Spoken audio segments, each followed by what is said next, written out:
তারপরে চতুর্দিকে পানি, মধ্যখান দিয়ে রাস্তা। আজকে আপনাদেরকে কোথায় নিয়ে যাব চলেন আমার সাথে। আমরা দুই বন্ধু এই জায়গায় আসছি। সো এটা হচ্ছে একটা সুন্দর জায়গা এবং সুন্দর প্লেস।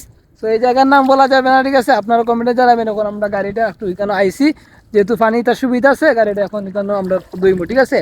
তো আমাদের সাথেই থাকুন। একবার চিন্তা করে দেখেন বিষয়টা কতটুকু ইন্টারেস্টিং। চতুর্দিকে পানি, মধ্যখান দিয়ে রাস্তা। এই রাস্তাটা দিরাইনোয়াখালী যাওয়ার পথে পাওয়া যায়। আর আপনারা যদি এই জায়গা লোকেশনটা জানেন অবশ্যই কমেন্টে জানাবেন। তারপরে এই জায়গায় সুবিধা দেখে আমরা দুই বন্ধু আমার গাড়িটা ধরে নিলাম। দেওয়ার পরে আমরা একটু সামনে গিয়ে ঘুরে আসবো। আর আপনারা একটু চিন্তা করে দেখেন কত সুন্দর ওয়েদার। আজকের ওয়েদারটা আসলেই চমৎকার। বলে আমার একটা জিনিস সতর্ক কইরা দিছে, যদি কেউ কমেন্টে এই জায়গার নাম বলতে পারেন, নয়তো আজকে আমরা এই জায়গার লোকেশন বলবো না যতক্ষণ পর্যন্ত আপনারা আমাদের এই ভিডিওটা শেয়ার না করে আমাদেরকে উৎসাহিত করছেন। যদি আপনারা শেয়ার করে আমাদেরকে কমেন্টে জানান, আপনাদের সাথে আপনাদেরকে ওই জায়গার লোকেশনটা দিয়ে দেবো। আর আপনারা গিয়ে ঘুরে আসবেন, প্রাকৃতিক সুখ পাবেন। অনেকদিন যাবত আমার মোটরসাইকেলটা ময়লা হয়ে আছে, দেওয়ার কোনো সিস্টেম পাচ্ছি না। আর কাগজ নাই বলে আমি সুনামগঞ্জ নিয়ে যাইতে পারি না। বলে তো আরো সুন্দরভাবে আমার মোটরসাইকেলটা ওয়াশ করে নিয়ে আসতাম। তারপরে কি হলো, আর নিজেই স্থানীয় জায়গা থেকে গাছ নিয়ে আমরা মোটরসাইকেলটা ওয়াশ করা শুরু করে দিলাম, আমি আর নিপুল মিলে। এতক্ষণ মোটরসাইকেলটা দেওয়ার পরে দেখা যাচ্ছে মোটরসাইকেলের লুকটা একটু চেঞ্জ হয়েছে, আগের চাইতে অনেকটু সুন্দর দেখা যাইতেছে। একটু লক্ষ্য করে দেখেন মোটরসাইকেলের পিছনের সাইডটা আগের চাইতে অনেকটু পরিষ্কার হয়েছে। আপনাদেরকে অসংখ্য ধন্যবাদ এতক্ষণ আমাদের সাথে থেকে পুরা ব্লগটা দেখার জন্য।